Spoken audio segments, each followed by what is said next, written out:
This is AM Agenda. Thanks very much for your company this morning. Joining me now, Labor MP Ed Husic, and from Melbourne, Liberal MP Josh Frydenberg. Josh, I want to ask you first of all about this situation in Libya relating to Melinda Taylor, the ICC lawyer. Is the opposition comfortable with what the government's doing? You watch international politics very closely, international affairs. It does remain a fractious situation in Libya, doesn't it? Look, it sounds very fluid, and as Bob Carr said, it's a complex political situation with the rebels in Zintan.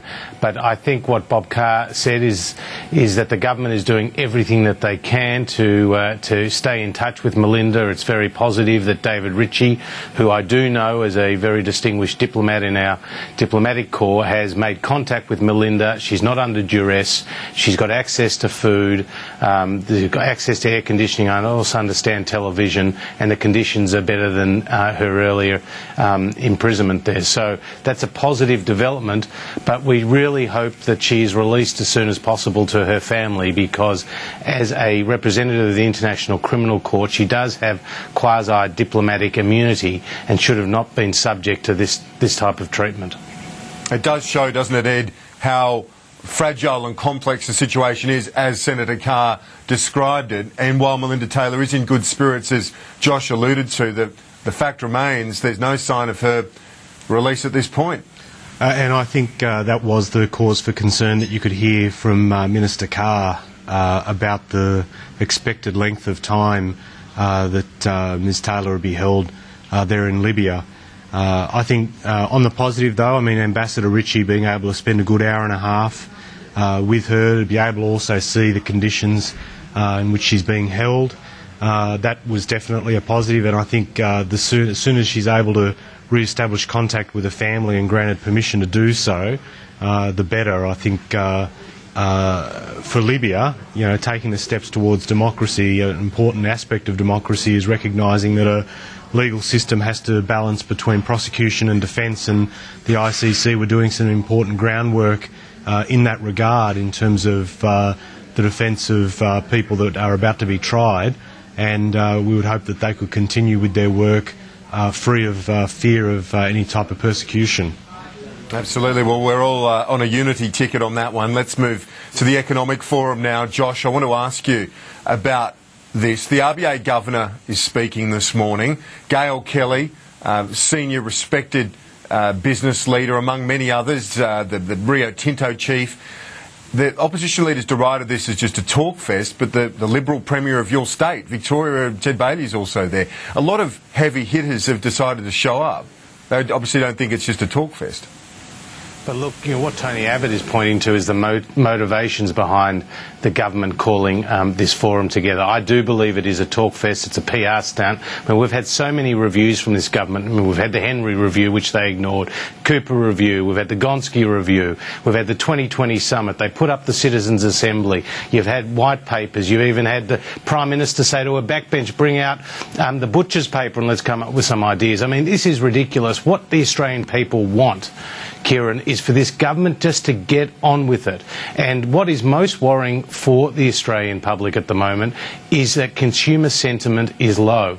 And the NAB Business Survey, which is on the front page of the Australian today, it makes horrific reading. I mean, half of the businesses in Australia that were surveyed found that this budget that was just put down by the government puts them worse off. And only 4% of businesses, 4%, think that they're better off as a result of this budget. That's why, you know, the government can have as many talk fests and PR exercises as they want, but they've got to get rid of the carbon tax. They've got to stop stifling business by tying its hands behind its back with more taxes and greater regulation of our labour market. That's the job that's in front of the government, not to talk about it, but to get on and just do it. It does seem that there have been a certain amount of summits as Josh was going through them there, and one wag described it to me, this government's had more reviews than Rolling Stone magazine. Well, talking of Rolling Stone, I mean, our economy is effectively doing a Mick Jagger strut on the world stage. When you look at us compared to others, you look at, like, for example, last week, Glenn Stevens' speech, Glass Half Full, where he actually has the graphs in there charting our economic growth relative to others. And pre-GFC and post-GFC, we're amongst, well, actually, I think we're the only economy, when you look at that graph, that is rocketing up the right-hand side of the graph in terms of growth. You look at, and I want to come back to another point, the reference made to confidence. Stats don't lie. Let's look at investment over the last 4 years. You look at new business investment over the course of the last 4 years, post-GFC has been rocketing up the right-hand side of the page, reflecting in reality where people think the economy is going, the fact that this is an economy worth investing in, where you've got low uninflation, high growth, job numbers growing. And so the key now, and this is the reason for the forum, it's not enough to just sit back and bask in the numbers. You've really got to think ahead about where the economy is going. And for us, it's about, in particular, looking at where we are in the region, building stronger links within, economic links within the region. And that's why we've been doing so much work in terms of the Henry White Paper on the Asian century. Later today, if I can just make the point, later today, Minister Conroy out in Western Sydney opening up a data centre as part of the future of cloud computing by Hewlett-Packard. These are the type of things that we can do in the region that link us in even better with countries, particularly through IT networks. Well, okay, let's go to Josh then on that front, because one of the things that the Treasurer mentioned last night was that the fact that you can't take for granted the economic ties, the economic relationship with China. And further to that, there have been concerns out of China, reports that Beijing's worried of some of the sentiment around the place, not just on the government side through the likes of some senators, like Senator Cameron comes to mind, but some on your own side, senior figures like Barnaby Joyce talking down foreign investment, and even the leader yesterday saying that the threshold for ownership of agricultural land needs to be looked at. These sentiments haven't gone down so well in China. Are you worried about that it is a concern when it comes to the China relationship, Josh? No, not at all. And I think, the Chinese investment is very pragmatic. It will invest where it can get a return. It can get a return in Australia's mining sector when it doesn't need the mining tax to be a disincentive to investment. I think, the key point here is that the Chinese economy has shown signs of slowing. I mean, Premier Wen Jiabao has said that the economy will grow about 1% less than it did last year.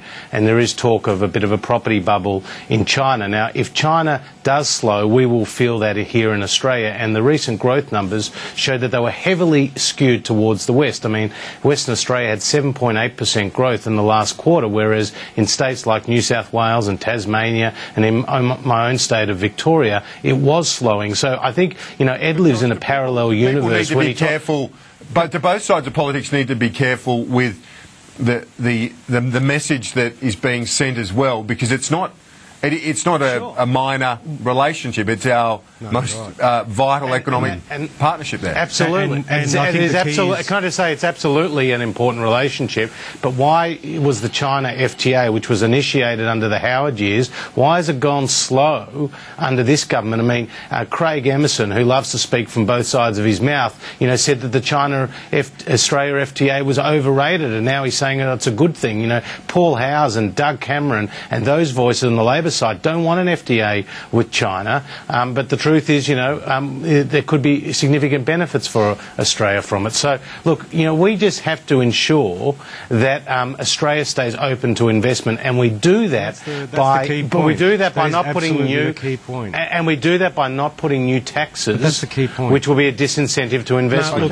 Look, all right, Josh, let's go to Ed now. Ed, I want to ask you, Ed, let me ask you the question though, because it needs to be put in context. Josh said that there are figures in the Labor movement who don't support the FTA and who have a very similar view to members of the National Party and others who are worried about greater Chinese investment. Both sides of politics have elements that have those concerns. Well, we should have a ticker on the bottom of the screen that says elements of the Labor Party not comfortable with free trade, and have that ticker going for the last, 100 or so years. I mean, that debate has been present within the party between people who believe in an open economy and those who, and I can understand why there's a concern about opening up trade, because there is a concern about jobs. But ultimately, Australia has benefited because both sides of politics, importantly, this is where I agree with Josh, and he made the comment about an open economy. I do agree that both sides of politics need to remain committed on the notion of an open economy, because it's important for us, it's important for the region.